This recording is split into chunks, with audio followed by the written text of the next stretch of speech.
अस्सलाम वालेकुम जी, मेरा नाम डॉक्टर फरहाद अली है। मैं कंसल्टेंट न्यूरोसर्जन हूँ। अल्तमस जनरल हॉस्पिटल कराची में बेस्ड है, जो हमारे यहाँ क्लिफ्टन ब्लॉक 1 में है। आज टॉपिक ऑफ डिस्कशन मेरा ये है कि बहुत सारे लोगों में या ओवरऑल सोसाइटी में एक मिथ है कि अगर न्यूरोसर्जन के पास जाएंगे तो वो ऑपरेशन करेगा, या दिमाग की रसोली का ऑपरेशन या कमर की रसोली का ऑपरेशन अगर हम करवाएंगे तो या तो अपैच हो जाएंगे या तो एक्सपायर हो जाएंगे। इस तरह बिल्कुल भी नहीं है। दिमाग की रसोलियाँ हो, चाहे वो दिमाग में हो या कमर में हो, जितना जल्दी अर्ली डायग्नोसिस होगी, उसकी अर्ली ट्रीटमेंट होगी तो पॉसिबल है कि पेशेंट वो चल फिर सके और अपनी नॉर्मल लाइफ गुजार सके। आजकल की दुनिया में न्यू ट्रीटमेंट है, न्यू ट्रीटमेंट ऑप्शंस अवेलेबल है, न्यू टेक्निक्स अवेलेबल हैं, माइक्रोस्कोप्स हैं और उसके अलावा बहुत सारी एडिशंस के टाइप्स हैं। तो लाइफ एक्सपेक्टेंसी पेशेंट्स की बहुत ज़्यादा बढ़ रही है इस चीज़ से ऑपरेशन के बाद। तो डिपेंड करता है कि दिमाग की किस तरह की रसोली है, किस तरह की नहीं है, या आराम मगज़ की किस तरह की रसोली है, कितना दबाव है, चाहे वो महीनों का है, सालों का है या 1 या 2 दिन का है, वो उसके ऊपर डिपेंड करता है। दूसरी मिथ ये है कि कमर का अगर ऑपरेशन करवाएंगे, डिस्क का ऑपरेशन करवाएंगे, चाहे वो गर्दन का हो या कमर का हो, तो उसके बाद फिर जो है ना बंदा अपाहिज हो जाता है और चलना फिरना और वो अपना ख़त्म कर देता है और उसके बाद फिर बैठ जाता है। ये बिल्कुल ऐसा नहीं है। यहाँ पे मैं रूटीनली डेली 1-2 सर्जरीज कर रहा हूँ और उसके ऑप्शन से, उसके आउटकम्स मैं आपको दिखाता हूँ। और अभी आप देखेंगे भी कि उसका आउटकम्स क्या है कि एक दिन सर्जरी करते हैं हम, दूसरे दिन पेशेंट को चलाते हैं और नॉर्मल अपनी लाइफ में हम उसको मोबिलाइज़ करवा देते हैं।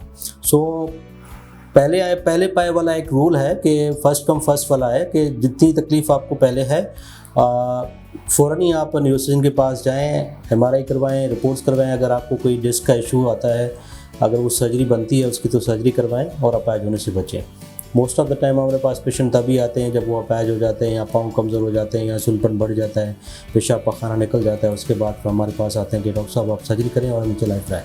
ऐसा बिल्कुल भी नहीं होता। अल्लाह ने एक सिस्टम बनाया हुआ है, एक नसों का सिस्टम है, उसके ऊपर अगर दबाव पड़ता है तो अगर कोई फालिज हो जाता है तो फालिज वाला पेशेंट ऐसे नहीं कि वो चलना फिरना शुरू कर देता है, क्योंकि उसका डैमेज हो चुका होता है।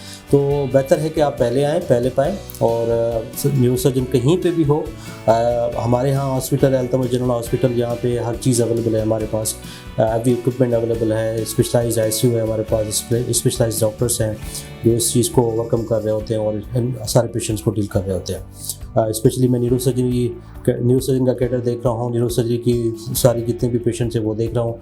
बाकी डिफरेंट हॉस्पिटल में डिफरेंट डॉक्टर्स हैं, कार्डियोलॉजी है, यूरोलॉजी है, नेफ्रोलॉजी है, जनरल मेडिसिन है, उसके साथ जनरल सर्जन है, ऑर्थोपेडिक सर्जन से हमारे पास बेस्ट हैं। तो यही हमारे पास यहाँ पे अल्हम्दुलिल्लाह बेस्ट ऑफ बेस्ट सर्विस हम दे रहे हैं। हो सके तो आप एक दफ़ा विज़िट कर लें और देखें, और हॉस्पिटल को आप असेस करेंगे तब आप अपनी आँखों से, और उसकी जो केयर है आप जब फील करेंगे तो उसके बाद फिर आप महसूस करेंगे कि we are in new advance 2, ठीक है। और न्यू एडवांस वर्ल्ड में हम चल रहे हैं और अल्हम्दुलिल्लाह सब कुछ ठीक होता है उसके बाद। मेरी अल्तमस जनरल हॉस्पिटल में टाइमिंग है पीर, बुध, जुमेरात हफ्ता 6 से 8 बजे बैठता हूँ रेगुलरली। और उसके अलावा मैं यहाँ पे इमरजेंसी डील कर रहा होता हूँ। कभी किसी भी टाइम अगर इमरजेंसी होती है तो उसको 24 में डील कर रहा होता हूँ। सो इस दौरान अगर आपको कोई फिजिबल टाइम मिलता है किसी भी दिन में, तो आप आके मुझे विज़िट कर सकते हैं और अपनी असेसमेंट करवा सकते हैं।